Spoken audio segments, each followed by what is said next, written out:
No one remembered when the Earth stopped listening. The last official transmission from the Galactic Council was a decade ago. Some tired warning about Earth's refusal to disarm, a hollow threat soaked in bureaucracy. Everyone in the outer systems laughed about it. Earth, with its dying oceans and infighting nations, was no more than a relic, a planet of ruins and stories. They were wrong. I knew it the moment the signal came through. I was aboard the Kessel Drift, a scavenger-class vessel orbiting just outside the dead edge of Sector 19. That's where the rift opened. Not a wormhole, not a jump tear. A gate. Solid edges, shadows bleeding from its curved frame like it had been cut from the black itself. At first I thought it was a glitch in our sensors, some artifact caused by heat drift or solar interference. Then the ships came through. Silent, sharp, blacker than space itself. No markings, no call sign, just presence. I counted 27 before the system crashed, and we lost contact with our relay drone. The others stared at me, waiting for answers I didn't have. But I knew what it was. I'd heard the stories when I was still on Earth, before I escaped. They called it the Shadow Gate. Back then, it was just one of those drunken myths shared by washed-up Earth vets in orbital bars. The gate's real, they'd say, hidden deep in Antarctica under miles of steel and frost.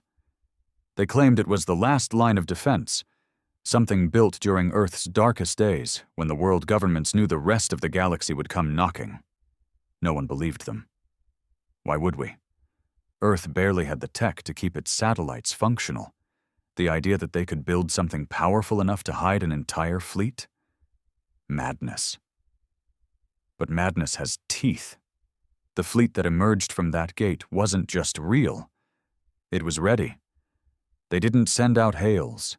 They didn't offer peace. They scattered council patrols like dust.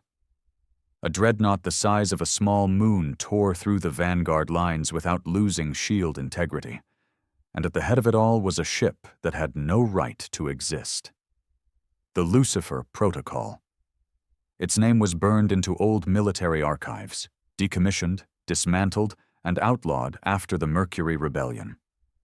They said it was a myth, a ghost ship designed for planetary-scale annihilation. I saw it with my own eyes, dragging a moon behind it like a trophy. And the worst part? I recognized the man standing at the front of its bridge. His face was older, more hardened, but I knew it like I knew my own. Commander Reddick, my father. He'd vanished 20 years ago. Official reports said he died during a covert op gone wrong on Titan. But I remembered his last words to me. Never trust the silence, son. Earth is only quiet when it's loading the gun. He was right. Earth hadn't gone dark because it was dead. It went dark to prepare. While the galaxy debated ethics and treaties, Earth dug in, built weapons, trained in secret, created monsters like the Lucifer Protocol, and now they weren't just back, they were claiming vengeance. The fleet didn't broadcast warnings. It sent one message, short and sharp, burned into every frequency within range. We remember the war you forgot. The Shadow Gate is open. We are returning what was promised. The message wasn't for the aliens. It was for us, the humans who abandoned Earth, who bought into the galactic dream of peace and progress, who laughed at our homeworld's decline and aligned with species who once tried to glass our continents. Now, we were traitors in their eyes. I stared out into the black as the last of Earth's hidden ships emerged from the gate, each one more monstrous than the last. My crew was silent. They knew what I knew. This wasn't a rescue. It was a reckoning. The transmission echoed in my head long after it stopped. We remember the war you forgot. The Shadow Gate is open. We are returning what was promised. There was no mistaking the intent. It wasn't a declaration of war. It was a statement of execution. Earth's hidden fleet hadn't just come to fight. They'd come to settle a score, and I, like every other human who had escaped the decay of Earth, was on the wrong side of it. My name is Tren Morrow. I was born in the eastern fringe slums, raised on ration packs and half-truths. My father, Commander Reddick, disappeared when I was 13. My mother died 2 years later from a synthetic narcotic the corporations dumped into the black markets. After that, I bounced between mining rigs, pirate dens, and eventually found myself piloting junk-class ships across broken territories. I hated Earth for what it had become. But as I stood frozen on the bridge of the Kessel Drift, staring at the storm of vengeance pouring through the Shadow Gate, I realized Earth hadn't become anything. It had always been like this: quiet, waiting, and violently strategic. "Tren," Brick said, breaking my trance. "What do we do?" My crew wasn't built for war. We were scavengers, smugglers at best. On our best day, we could outmaneuver a small patrol ship if we dumped cargo and hit the boosters hard enough. But this was a fleet forged in secrecy, hidden behind an ancient gate that shouldn't have existed. Each ship was a floating monument to human rage. "I don't know," I muttered. "Maybe we don't do anything." "Don't do anything?" Marla snapped. "They just wiped out a council frigate group in 2 minutes. That gate wasn't supposed to open and those ships weren't supposed to exist. We can't just sit here." Brix was already sweating. He was younger than me by a decade. Still thought he could outrun problems in space. Poor bastard didn't understand that sometimes the void swallows everything, especially truth. "They're not firing at us," I said, watching the patterns of their ships. Precise, mechanical, terrifying in their discipline. "They're not even acknowledging us. They know we're here." "Of course they do," I said. "But they're not after us. Not yet." She leaned in. "You know something, don't you?" I didn't answer. Because yeah, I did know something. 20 years ago, Earth fought a war nobody likes to talk about. Not because it was secret, but because it was shameful. The official record called it the compliance conflict. The Council claimed Earth refused to meet bioethical mandates, refused to dismantle certain weapons programs, refused to open its genetic archives for inspection. Sanctions were placed. Earth retaliated by going dark, cutting off all galactic traffic, disappearing behind encrypted defense satellites. The Council sent fleets to force compliance. None of those fleets ever returned.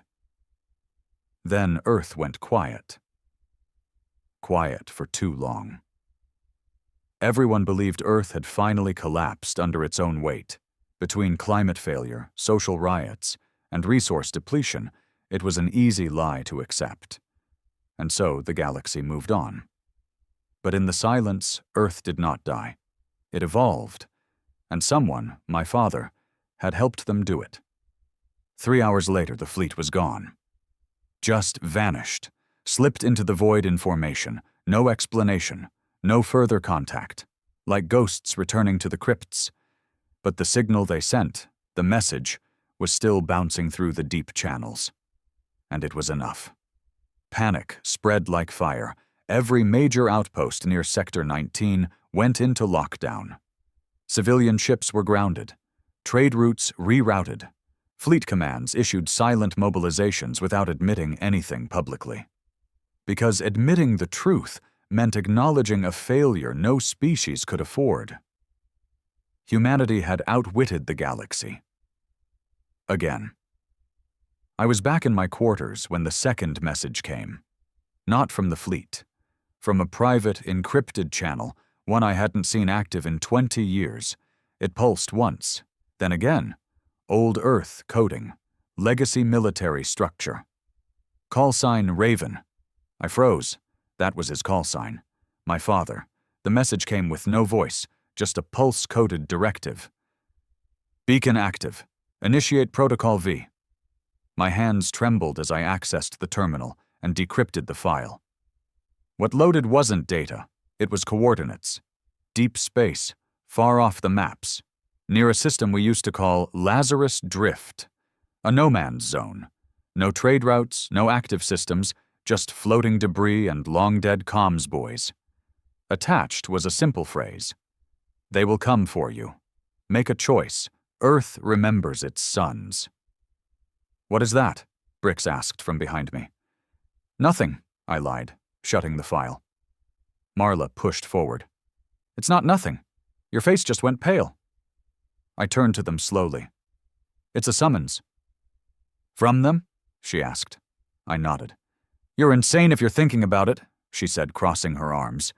You think the council will let you walk after making contact with them?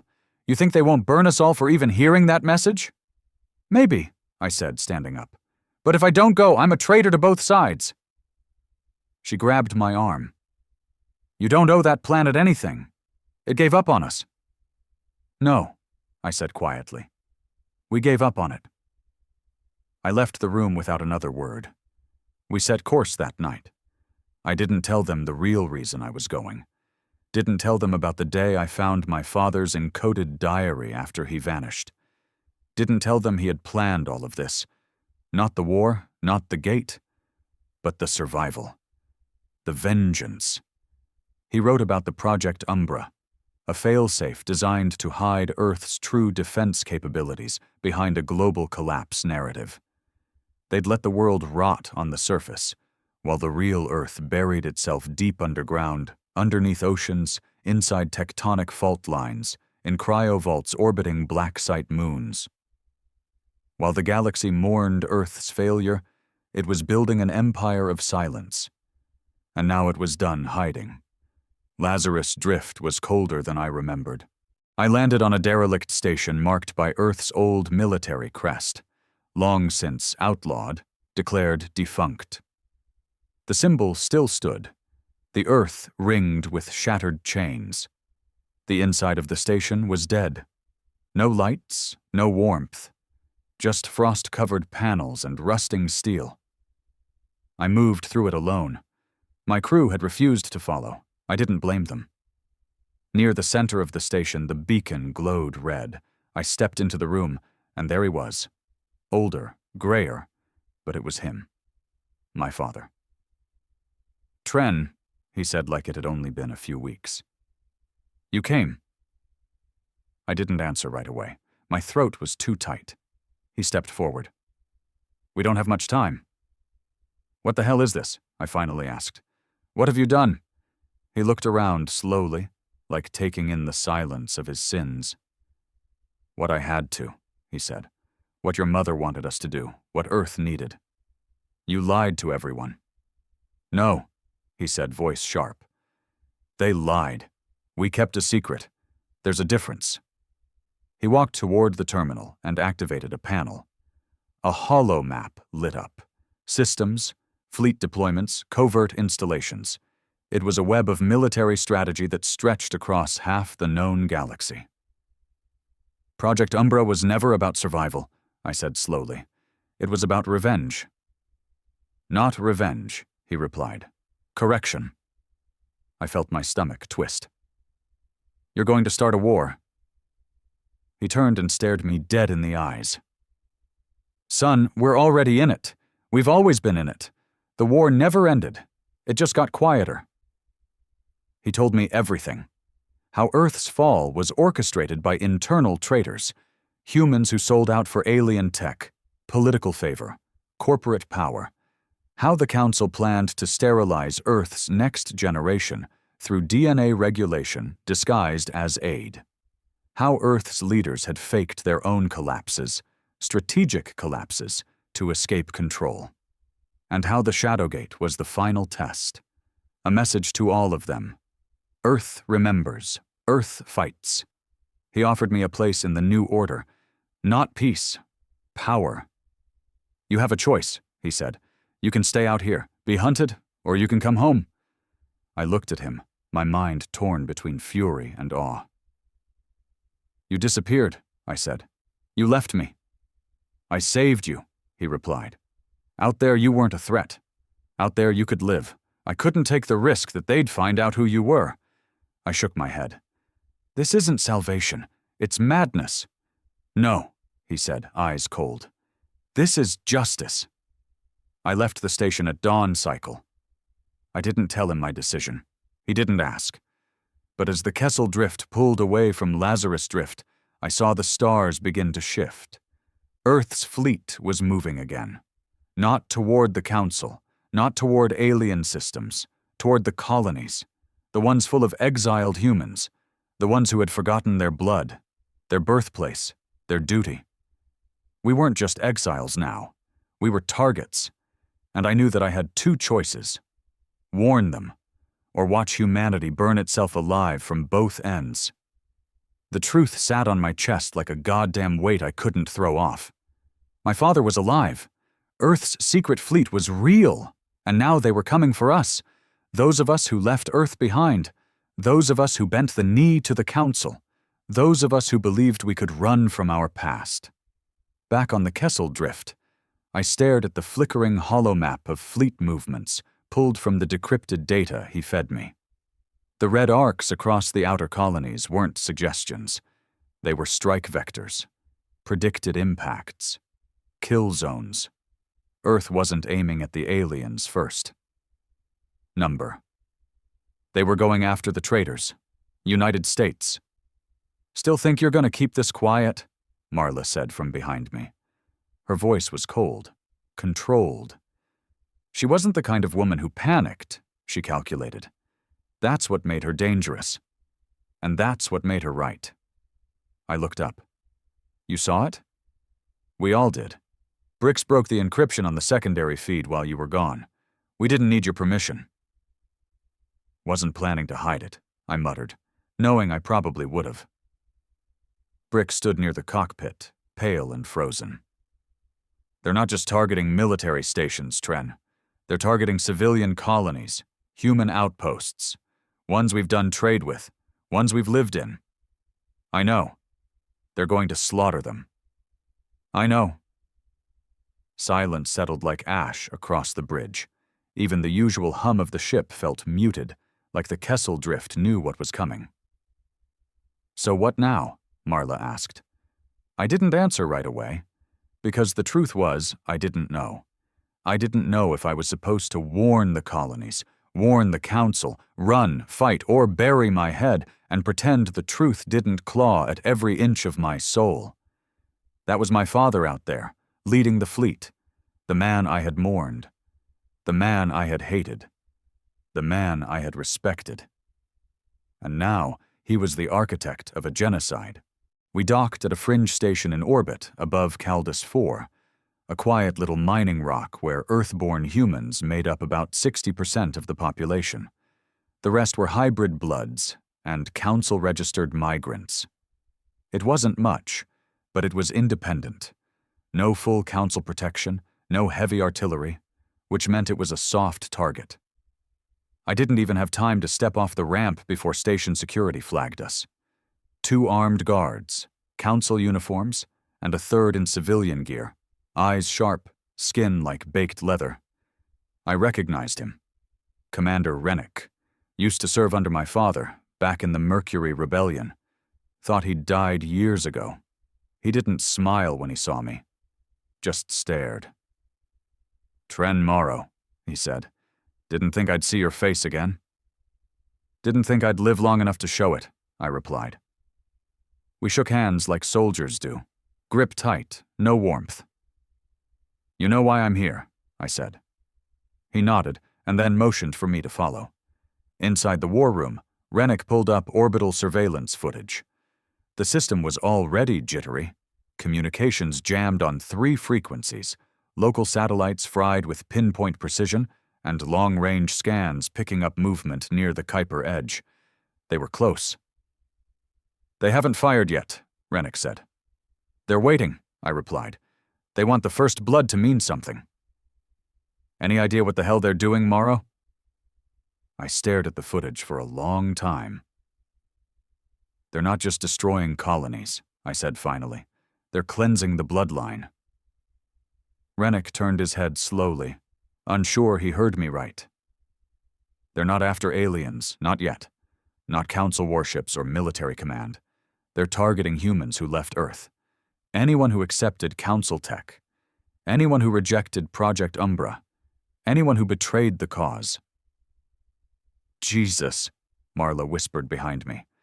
They're resetting history, I continued. They want Earth to be pure, untainted, alone, and they'll kill every last one of us to do it. We tried to evacuate the colony. Really, we did. Calis IV didn't have much. No real defense grid, no heavy ships. The transports were old mining vessels, barely sublight capable. We had maybe a few thousand people we could move. Another 10,000? No chance. Families, kids, the elderly, people who still clung to the idea that Earth was just a story, told to scare the next generation. Then the power cut out, station-wide. No warning, just darkness. Emergency lights flickered on a second later, but by then it was already too late. The first strike had begun. From orbit, a single tungsten rod, non-nuclear, pure kinetic, fell from one of Earth's stealth destroyers and slammed into the outer rim of Caldis's habitat ring. No fire, no energy beam, no flashy space nonsense, just gravity. A weapon we'd forgotten how to fear. 2,000 people dead in the first impact. The second rod hit the water plant, then the fuel silos, then the transport bay. They weren't targeting resistance. They were targeting hope. We scrambled. I barely made it back to the Kessel Drift with Marla and Brix before the atmosphere alarms started screaming. Rennick stayed behind, covering the evac. Said we had to survive, said the story had to be told. I watched his final moments from orbit. He stood at the docking bay with a plasma rifle and a pack of grenades. When the enemy boarding party landed, black armor, earthborne crests, no insignias, he pulled the pin on every grenade at once and walked into them like a ghost. The blast took out half the squad. And then Calis burned. From orbit, it looked like hell vomiting itself into space. 3 days later, we limped into the outer sectors, half fuel, radiation leaking from the rear panel, Brix coughing blood from exposure. I sent the message. I encoded everything we saw, everything we had. Fleet vectors, tech analysis, personnel IDs, tactics, projections. I sent it to every council relay that would still accept a non-military tag. It was the only way I could live with myself. But I knew what that meant. I'd just declared war on my own father, on my homeworld. And now, Earth would be coming for me too. The council responded 2 days later, not with gratitude, with suspicion. Their reply came from a council enforcer cruiser called Vigilant Echo, a formal voice, cold, robotic, not even human. You are in violation of Interstellar Code 47A, spreading destabilizing military information. Dock with Vigilant Echo for interrogation and containment. Failure to comply will result in lethal engagement. Marla stood behind me on the bridge. They're going to kill us. Yeah, I said. I figured. Then why the hell did you send the message? Because someone had to know. She looked at me for a long time, then turned to the nav console. How far can we jump? Maybe 2 light sectors, if we're lucky. She glanced at the council ship closing in. Then we'd better be lucky. We ran. They chased. Council ships were fast, clean, and precise. Earth's ships were brutal, old school, and terrifying. And us? We were held together with duct tape and prayer. But somehow we made it. Just barely. The Kessel Drift jumped right as the Vigilant Echo locked weapons. We re-emerged near a forgotten comms relay abandoned after the Omega riots. And there, we found them. Not Earth ships. Exiles. Humans like us, refugees, survivors, soldiers who saw what Earth had become and chose the void instead. Their ships were old, but their spirits weren't. They pulled us in, fed us, asked us what we saw, and when I told them, they didn't cry, they smiled. Because now they had a name to curse, A name to fight. A traitor-born son who turned his back on Earth and sounded the alarm. My name. I don't sleep anymore. Every time I close my eyes, I see Calis IV burning. I see my father's face, proud, bitter, unyielding. I hear the message again. We remember the war you forgot. And I know this war isn't about species. It's about identity. Earth is coming. And now, so are we. They called themselves the Broken Line. That's what the exiles had named their fleet. Not a title, not a rank, just a brutal, bitter truth.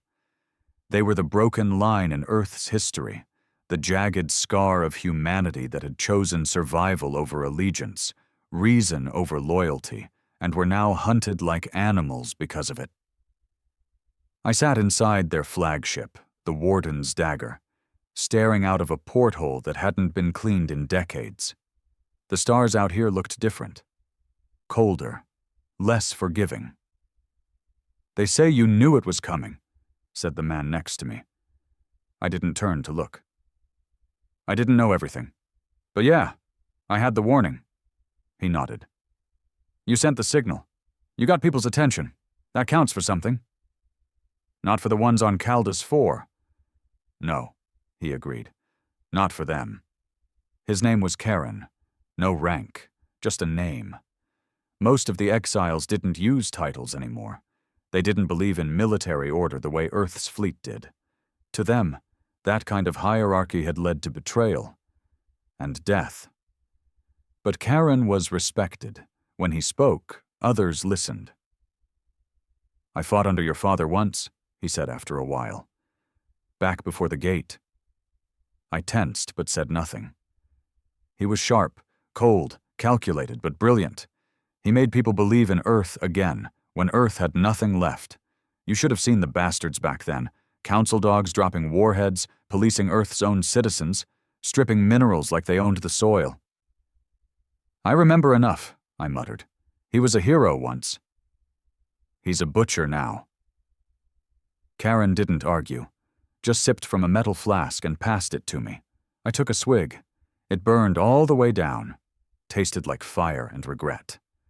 The Broken Line had more ships than I expected. None of them new, none clean. They were Frankenstein hulks of salvaged Earth tech, black market engines, and alien retrofits barely holding together. But they had firepower. And people. Thousands of them. Humans who didn't fit into the Council's clean utopia or Earth's militant purity. Outcasts. I walked through their hangars, past engineers welding with handheld sparks, kids running between cargo crates with scrap blade toys, medics stitching up burn victims on blood-stained stretchers. This wasn't a rebellion. It was a last stand waiting to happen. In the command room, Haron pulled up star charts and data streams. The main Earth fleet split in 3, he said, each one headed toward different colony sectors. I looked at the maps. Where's the Lucifer Protocol? Still off-grid, but we intercepted a burst. Coded Earth language. Military designation. We think it's headed toward the Helix Corridor. I felt my jaw tighten. There are over 1 million people spread through those systems. I know. He glanced at me. We can't stop them, Tren. Not conventionally. Then how? Haron didn't hesitate. We bleed them. Sabotage their supply lines. Attack their comm relays. Make them afraid of the dark again. You think Earth's afraid of anything? I think your father is. That hit me harder than I expected. He's not afraid of death, I said quietly. He's afraid of irrelevance. Haron nodded. Then we give him what he fears. The Broken Line put together a strike team that night. 6 ships, all small, fast, cloaked with stolen tech. Target, Relay Station E9 in the Haron Belt, an Earth-commandeered communications hub used to route fleet orders. We weren't aiming to destroy it. That would be too loud. We were going to poison it, slip false data into the network, confuse fleet movements, delay strikes. If we were lucky, we could save 2 or 3 colonies just by making the armadas hesitate. I volunteered to lead the assault, not because I was the best fighter, not because I owed anyone, but because I was sick of running from my own name. We launched just after 0 hour. The belt was dense. Chunks of ancient station debris, old war wrecks, frozen rock, and salvage minefields that hadn't been mapped in decades. Perfect cover. The Earth station sat like a spider in the center, its sleek black hull coiled around a spinning comms tower, signals humming like the heartbeat of a sleeping beast. We approached in silence, thrusters off, letting the drift carry us. Inside our dropship, Marla checked her rifle for the 5th time. She hadn't said a word to me since Caldus. "You sure you want to be here?" I asked. "I want to kill the people who burned children alive," she replied. Fair enough. Brix was quiet, too. His hands shook as he loaded his sidearm. "I'm not a soldier," he mumbled. "None of us are," I said. "We're just the ones left." He nodded. "Guess that makes us dangerous." We boarded the relay station using a decompression trick we stole from old pirate manuals. Slow-mo silent breach, high-pressure drill, no alarms. The Earth Guards were well-trained, clean armor, laser-focused, but not expecting an inside job. We moved through them like ghosts. Marla's rifle barked twice, 2 headshots, no screams. Brix handled the door overrides. We flooded the system with viral code while Karen's tech team back on the Warden's dagger patched in from orbit. In 6 minutes, the entire relay structure was contaminated. Their data was corrupted but still looked normal. That was the beauty of it. Earth's fleet wouldn't know they were flying into ambush zones until their engines were lighting up debris fields. We were pulling the same trick my father used on the Council 2 decades ago. We were using Earth's playbook against itself, and it felt damn good. We exfiltrated clean. No alarms, until he showed up. As we drifted away from the station, cloaked and silent, a shadow passed over us.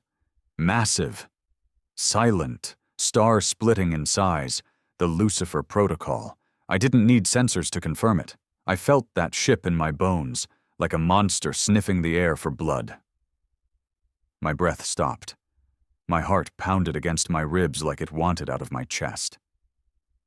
Inside the cockpit, Brix whispered, "That's not a ship.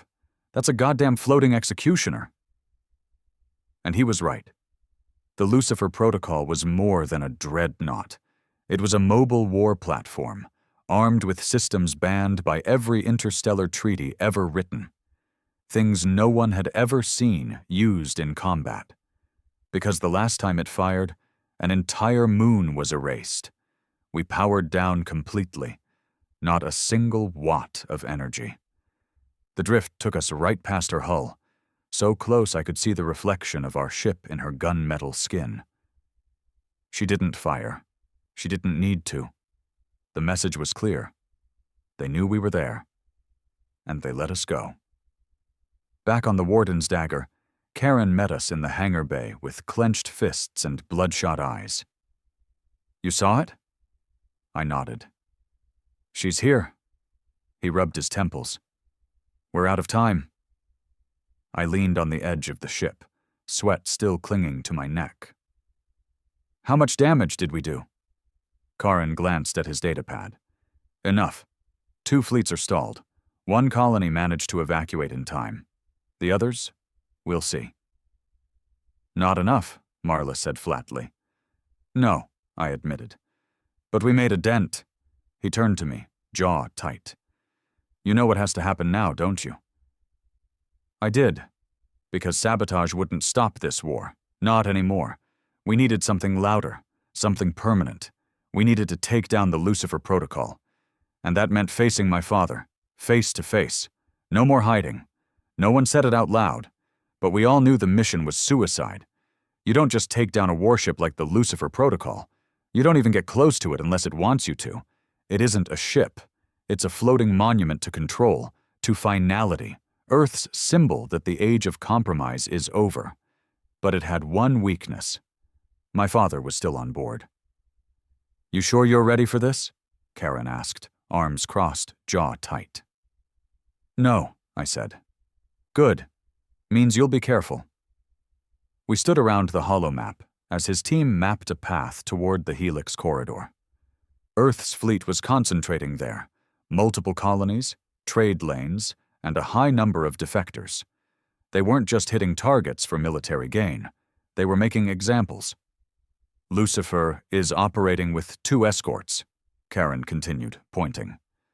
"A battleship and a stealth-class cruiser. Our strike team will handle the cruiser. The battleship stays distracted by a decoy squadron." "And me?" I asked. "You, Marla, and Brix are getting inside the beast." "Once we're in," I said, "you lose contact." He nodded grimly. "We know. But if you can disable even one of its command cores, the rest of the resistance can rally. That ship isn't just a gun, it's a symbol. If it falls—" "Earth bleeds," Marla said. Karen looked at me hard. "You're not just going to face an enemy in there. You're going to face a man you still call father. That's not strategy, Morrow. That's personal." "I know," I said quietly. "Then make sure it doesn't get you killed." The infiltration ship we used was small, black, and faster than anything we had a right to be flying. Modified with a cloaking rig stripped from an alien relic, it was practically invisible, so long as we didn't power up our weapons. We entered the Lucifer's engagement zone from beneath a gravity well, used an old asteroid field as cover. Their sensors wouldn't pick up anything moving that slowly or that cold. It took us 5 hours to drift into range. 5 hours of silence. Brix kept fidgeting with his helmet. Marla just stared at the black hull of the dreadnought through the viewport. I felt sick. Not from fear, not even from the pressure of knowing we might die, but from the memory of that voice. "You can come home, son." He said that to me. As if home was something that still existed. As if the Earth he wanted me to return to wasn't the same Earth vaporizing children on Calis IV. As if blood could erase fire. We reached the docking shaft beneath Lucifer's tertiary wing. The access point was abandoned, probably too deep in the hull for regular patrols. That was our opening. We breached. Inside, the ship felt alive. Not warm, not organic, but aware. The corridors were too clean. The silence was too perfect. Every corner was security smooth. Lighting flickered not because it was faulty, but because someone wanted us to feel watched. Marla took point, rifle raised. Brix carried the tech pack. I moved in between, counting paces. No alarms, no contact. They knew we were here, and they were letting us in. The first sign of resistance came at Deck 17. A single guard. Earthborn. Standard black armor. He didn't draw his weapon. He just stood there. I raised mine. "Move." He didn't. Marla stepped forward, her tone ice cold. "This isn't a negotiation." Still nothing. Then he spoke. "The commander said if you came, we should let you through. That you'd come to understand."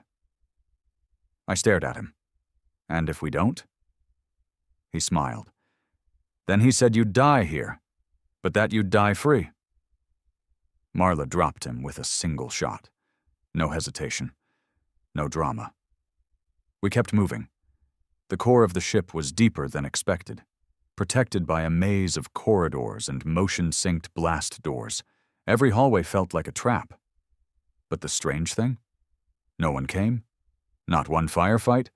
Not one squad. Either the Lucifer was empty, or it was something worse. We finally reached the heart of the ship. The Obsidian Spire, a tower that housed command AI, weapons control, and tactical navigation. Marla started slicing the terminal. Brix pulled up the data grid, hacking into subroutines. Then the voice came over the speakers. "You shouldn't have come, Tren." My father's voice, calm, even, like nothing had changed. "You always had too much of your mother in you." I clenched my fists. You're murdering civilians, refugees, people who just wanted to live. People who forgot what it meant to be human. I didn't forget. No, he said. You betrayed it. The lights dimmed. Then he spoke again. Only this time, it wasn't over the comms. It was behind me. He stood in the doorway like a ghost wearing iron. Black armor, red trim, no insignia. His eyes were older, deeper, not angry, not even bitter, just resolved. You don't have to do this, I said. He walked in slowly, as if every step carried the weight of a dying world. I never stopped doing it, he said. You just stopped understanding. You think this is honor? Slaughtering human colonies? Killing kids who never even saw Earth? He nodded once. They were already dead the day they chose the council. Marla raised her rifle. Don't, I said. He looked at her calmly. You think I didn't know who you were, Marla Vedrix? I knew your father. He begged for peace. Died when they didn't give it. You think they'll give you peace? She hesitated. For a second, her hands even trembled. But then Brix did something none of us expected. He hit the trigger. The charge detonated in the wall panel near the main terminal. Sparks flew. Systems shut down. Lights died. Everything turned to chaos. And in the middle of it all, my father rushed forward. I didn't remember pulling the knife, but it was in my hand. And then it was in his armor, right under the rib. He grunted. Not in pain, just disappointment. I trained you better than that, he whispered. You trained me to see the world for what it is, I said, and it's bleeding because of you. He staggered back. Marla opened fire, one shot to the shoulder, another to the leg. He dropped, didn't cry out. Just knelt there, blood dripping from his armor like he was praying. You can stop this, I said. Shut it down, call the fleet off. He looked up at me. No, he said softly, because if I do, we die for nothing. Then he tapped his wrist console. A countdown appeared on the nearest screen. 000, 459, 000, 458. I froze. What the hell did you do? He smiled. I'm giving you the chance to be the man I couldn't. Then he passed out. Brix screamed. The reactor's gonna blow, this whole section, maybe the whole ship. Marla ran to the panel. We've got 4 minutes. We can either kill the countdown or escape. I stood there, staring at my father, bleeding, unconscious. Or dead. I couldn't tell. Tren! Brix shouted. We need you! I snapped out of it, ran to the console, started scanning. The failsafe was locked into a biometric key. His. My father's. No way to bypass it unless... Help me, I said. Marla and Brix pulled him up, dragging his body across the floor as I forced his hand against the scanner. Access granted. Cancel self-destruct? My finger hovered over the button, but then I stopped. Because canceling it meant letting the Lucifer Protocol live. And if this ship survived, the war wouldn't end. It would never end. I stared down at the screen, at my father's blood on the console, at the ship that killed Calis IV. That killed Rennick. That killed everything Earth was supposed to stand for. And I made a choice. I didn't cancel it. I just delayed it. 2 minutes. Long enough to escape. We ran like hell. The corridors lit up with red strobes as alarms screamed in all directions. The ship tried to shut us in. Bulkheads slammed shut behind us. Gravity tilted. We sprinted through chaos, dragging my father's limp body with us. Back to the breach point. Back to our escape ship. We barely made it. As we detached, the Lucifer Protocol started to crack. Its outer hull glowed red. Internal explosions rippled through its frame, and then it collapsed. No sound, just light. A silent funeral pyre in space. I stared at the wreckage through the viewport, my fists clenched, my throat dry. "He's still alive," Marla said, nodding at my father's body strapped to the med bench. "Yeah." Brix looked at me. "What now?" I didn't know. All I knew was this: Earth would never forget this betrayal. And now neither would I. We were hailed as heroes. But the word tasted like ash in my mouth. The destruction of the Lucifer Protocol shook the galaxy. Colonies lit up with hope. Council officials who once called us exiles began using the word resistance. Even some of the neutral systems started transmitting coded praise across black channels, anonymous, cautious, but undeniable. For the first time in decades, Earth had bled. And it was because of us. Because of me. We docked back at the Broken Line's hidden outpost in the Osiris Shroud, an asteroid belt surrounded by radioactive interference strong enough to keep Earth's sensors blind. We were barely out of the ship before the flood of attention came. Haron met us on the deck, a rare look of something like relief softening his worn features. "You did it," he said. "No," I replied, stepping down the ramp with Marla beside me. "We survived it." Behind us, Brix helped medics lift my father's limp body onto a stretcher. He was still breathing. Barely. His armor cracked, his blood dried to his skin. But he wasn't dead. And part of me hated that. "Are you planning to interrogate him?" I asked. Haron narrowed his eyes. "We were going to space his corpse. But now, the entire movement wants him alive. They want answers." "He won't talk," Haron shrugged. "Then we'll make sure the whole damn galaxy watches him refuse." 3 days passed. And each one made me feel more like a liar. The Lucifer Protocol wasn't just a ship. It was the symbol. The crown jewel of Earth's dominance campaign. They believed it was invincible, an unstoppable god machine that would keep their enemies afraid to breathe wrong. And I had destroyed it. I thought maybe that would end things. I was wrong. Earth didn't break. It howled.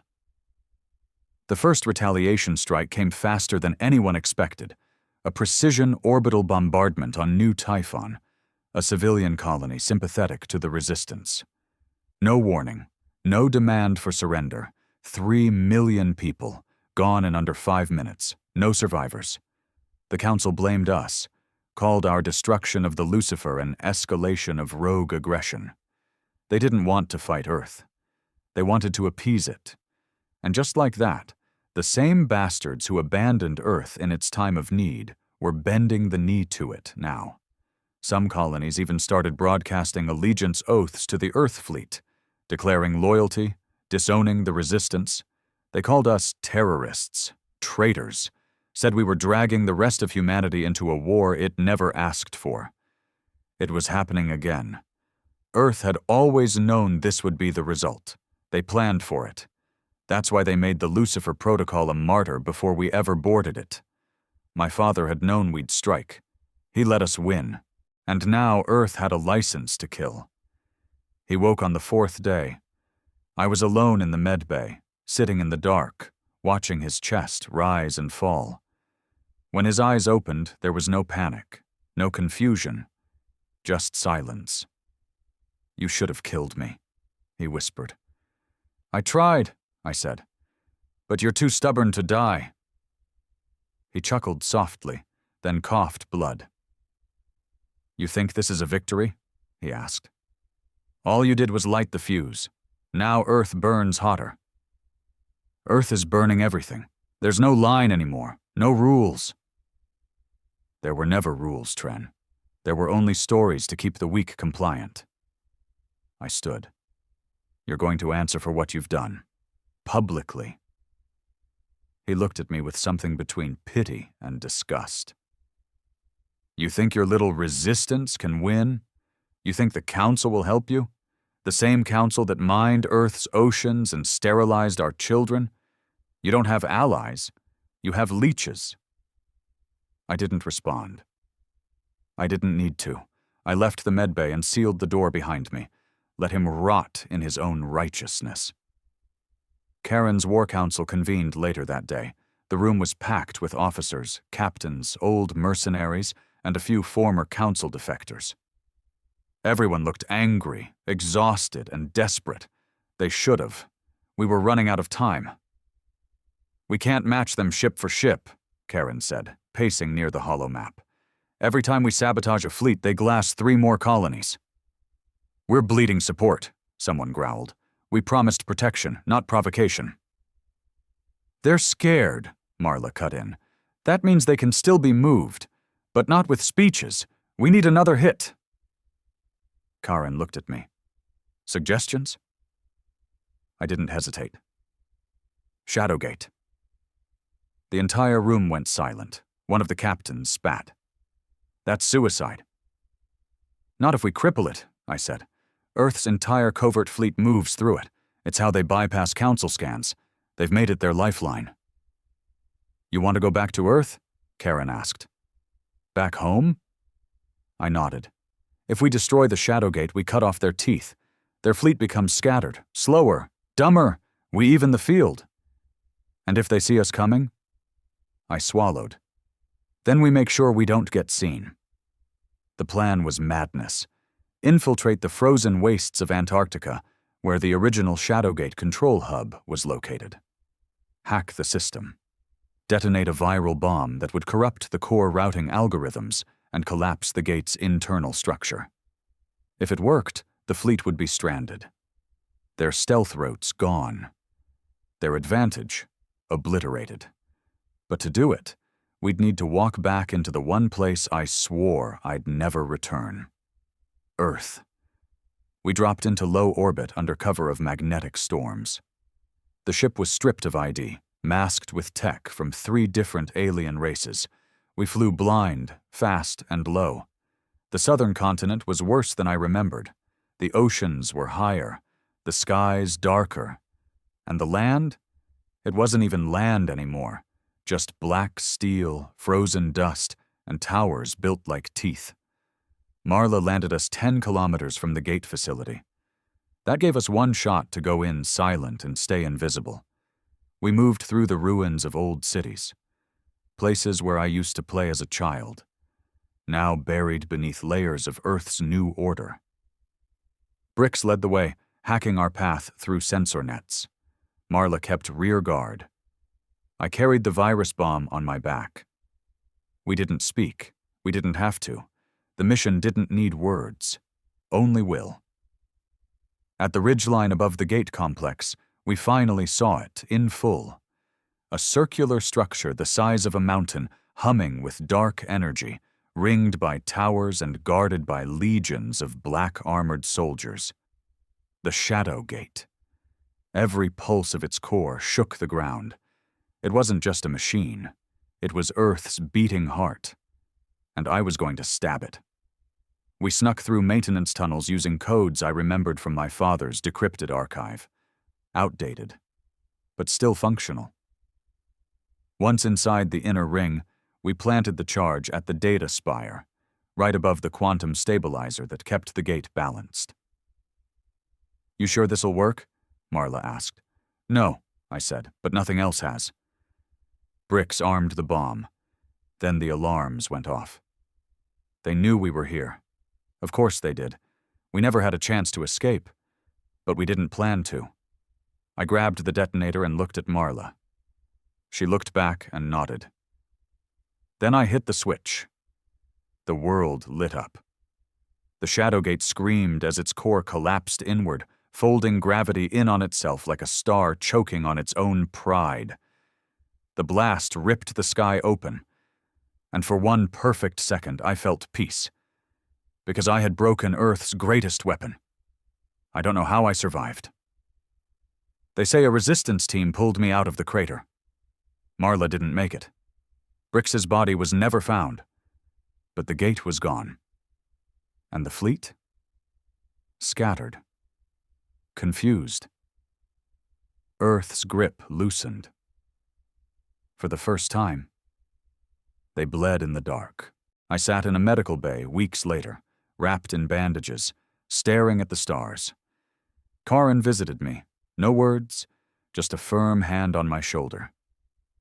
"They're calling you a legend," he finally said. "I'm no legend," I muttered. "Maybe not," he said, "but you lit the spark." I didn't reply. I just kept staring at the stars, because somewhere out there, Earth was still alive, and so was my father. They didn't speak of her death.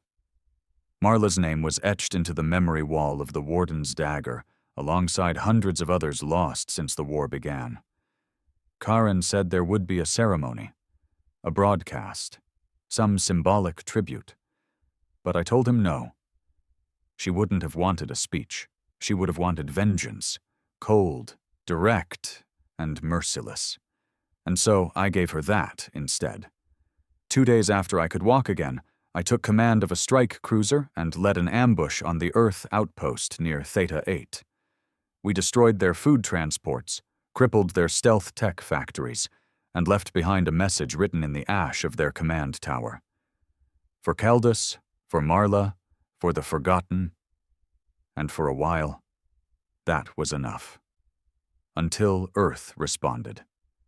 It came in the form of a broadcast, wide-band, unfiltered, routed through ancient military channels, no encryption, just brutal old-school propaganda, cut clean and sharp, made for maximum effect. My father appeared on the screen, alive, healed, standing tall in full-dress uniform beneath Earth's new battle standard. He didn't shout, he didn't threaten, he just talked. To those who believe you've crippled Earth, you misunderstand what Earth is. You've destroyed weapons, you've broken gates, but Earth isn't steel, Earth is will. We will not fade into silence, we will not kneel to compromise. Humanity belongs to Earth, and you are the rot we cut out.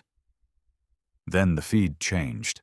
It showed a colony, Haven Reach, population 112,000, mostly Earthborn refugees who rejected both sides, families, survivors, and then it showed Earth's response, a full orbital melt, no energy weapons, just solar mirrors. They reflected the system's star directly into the atmosphere until the oceans boiled and the surface ignited. We watched in silence. It took 14 minutes for the colony to die. And the worst part? The broadcast never cut away. I don't remember punching the wall, but I remember the pain in my knuckles afterward. "I should have finished him," I muttered. "I should have pulled the trigger when I had him on the floor." Karen didn't argue. "We all should have." "What's left now?" I asked. "We've hit every stealth route, crippled their networks, burned their ships." He looked at me, tired eyes heavier than I'd ever seen. "They're not relying on systems anymore," he said. "They're relying on fear." And it was working. The colonies were fracturing. Some tried to evacuate toward council space. Others were surrendering, pleading for Earth's forgiveness. One even executed its own resistance members and broadcast the footage as a peace offering.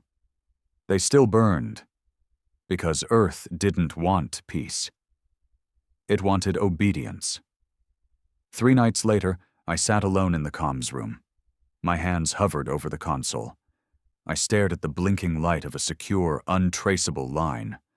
It led to one place, back to Earth, back to him. I don't know what I expected. Maybe silence, maybe another warning. But the screen flickered on almost immediately. He was waiting. "Son," he said, as calm as if we'd spoken yesterday. I was wondering how long it would take. "You killed them," I said. "You killed children." He didn't deny it. "I showed them what this war is. Not a game, not a broadcast. Truth." "No," I growled. "It's murder." He leaned forward. "Do you think the galaxy gave Earth anything but murder? Do you think the sterilization programs, the economic blockades, the media blackouts, do you think any of that was peace?" He let the silence hang for a moment, then added, "You're old enough now. Old enough to understand that peace is just war, delayed by paperwork." I wanted to scream. Instead, I asked the only question that mattered. "What's it going to take to end this?" His eyes darkened. "You." I blinked. "What?" "You," he repeated. "Your surrender. Your execution. Public. Televised. You, the Resistance's golden boy, the traitor's son, admitting you were wrong. Let the galaxy see Earth's justice. Let them feel it. And you'll stop the killings? For a time." I laughed bitterly. "You don't want peace, old man. You want a show." "I want order," he replied. "And you're either the example or the excuse." The screen cut to black. I didn't tell the others about the call. Not at first. But the idea wouldn't leave me. What if I surrendered? Would it save anyone? Would it buy the Resistance enough time to regroup? To hit Earth somewhere they still hurt? Or would it all just end with my blood in the dirt? Karen called a council the next morning. Most of the commanders argued for a mass retreat. Others suggested attacking the outer rim of Earth's final weapon cache, deep near the Borealis cluster. No one had a plan that didn't involve more bodies, more fire, more death. Until I spoke. "I'll turn myself in." The room froze. Karen's face went cold. "No." "They want me," I said. "Let them have me." "They'll execute you, you know that." "Yes, and maybe that'll slow them down." Marla's death still haunted me. Culdus Fourth Haven Reach. I couldn't carry their faces anymore. But if my face could stop the next massacre, then maybe it was worth it. "No one else dies," I said. "Not for me." Karen slammed his fist on the table. "You think they'll stop with you? You think your father will just pack up the war and go home?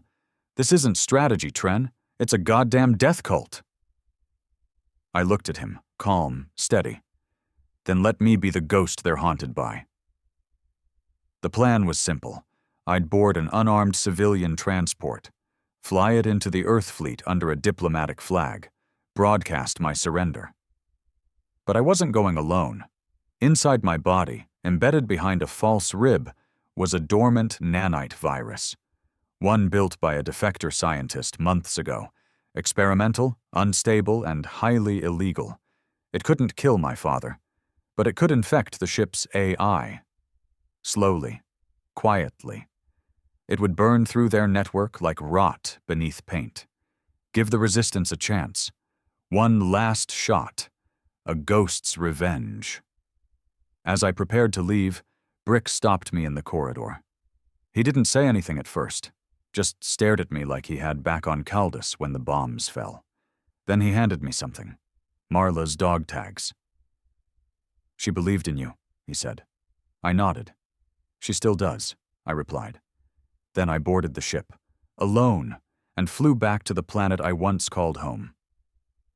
The atmosphere burned red as I descended toward Earth.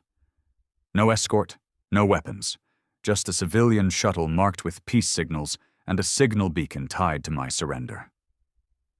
I was alone. Karen's voice had haunted me before launch. "You step into that fleet, Tren. You don't come back." I knew. But this was never about coming back. The capital ship Judgment Dawn sat in low orbit, massive and merciless. Its towers stretched like obsidian thorns into the clouds. The docking clamps took my ship before I even requested clearance. They were waiting. The docking bay opened with military precision. Rows of Earth soldiers lined the deck in perfect formation.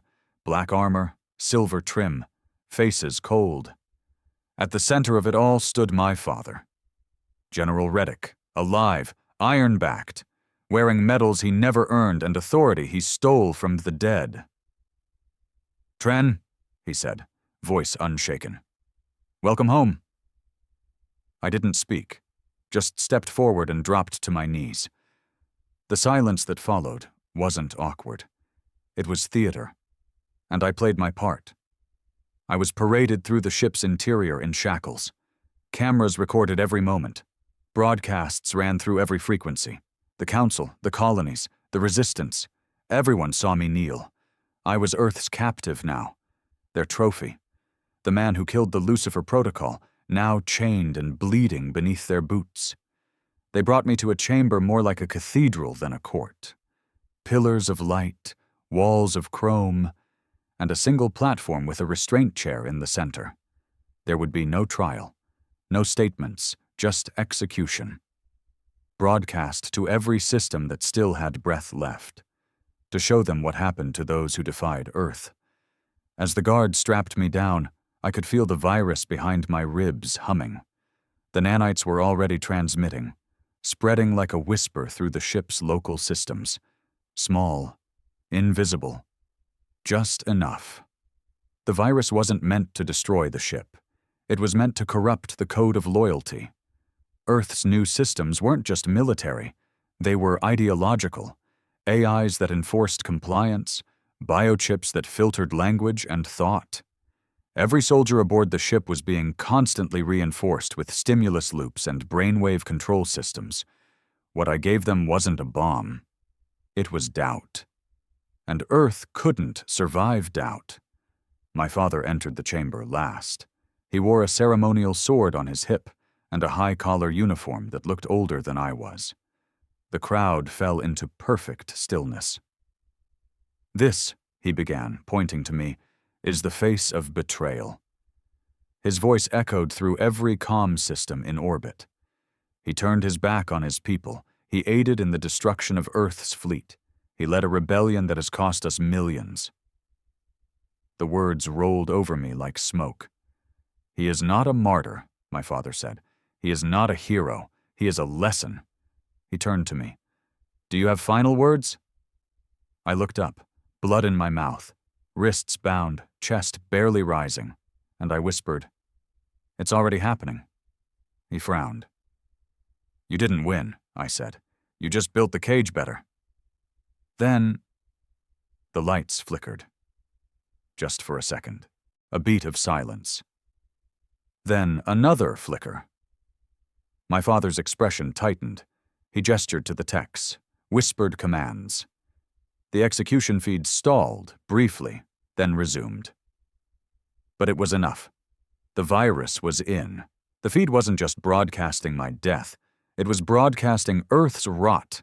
Every protocol violation, every war crime, every mind control sequence, every lie, across the galaxy. He drew the ceremonial blade, raised it high, then hesitated. The crowd shifted uncomfortably.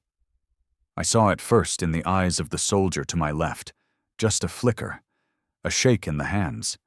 Then the one on my right, blinking rapidly, jaw trembling.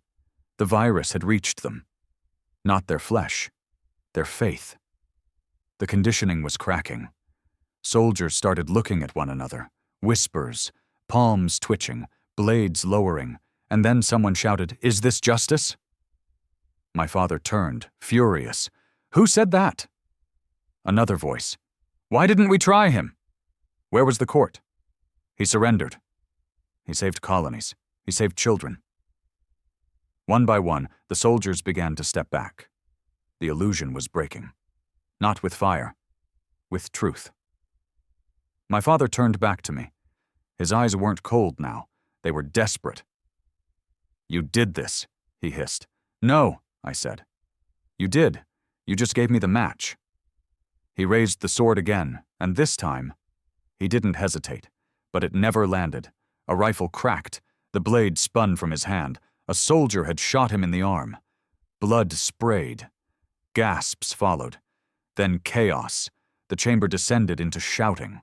Soldiers argued, shoved, disarmed one another.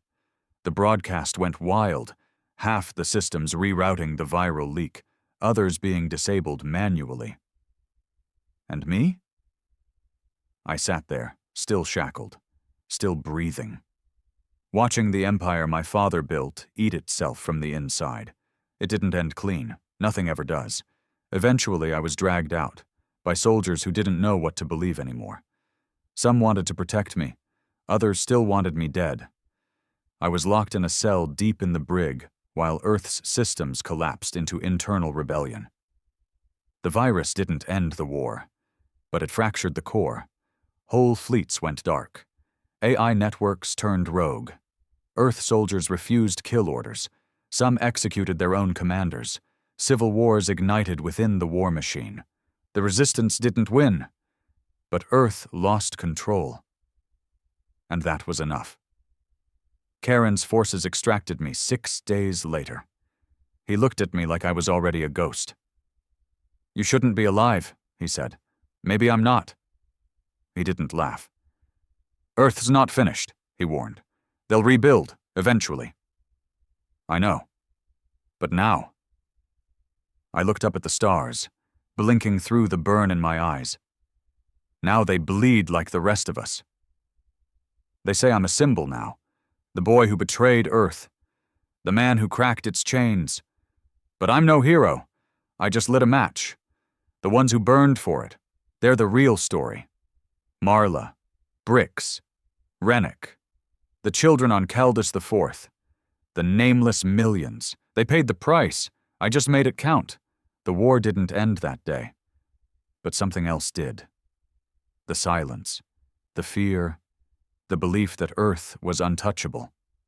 Now the galaxy knows we'll never kneel again.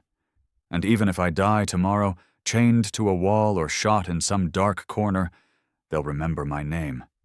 Because when Earth came with fire, I bled first, and I never bowed.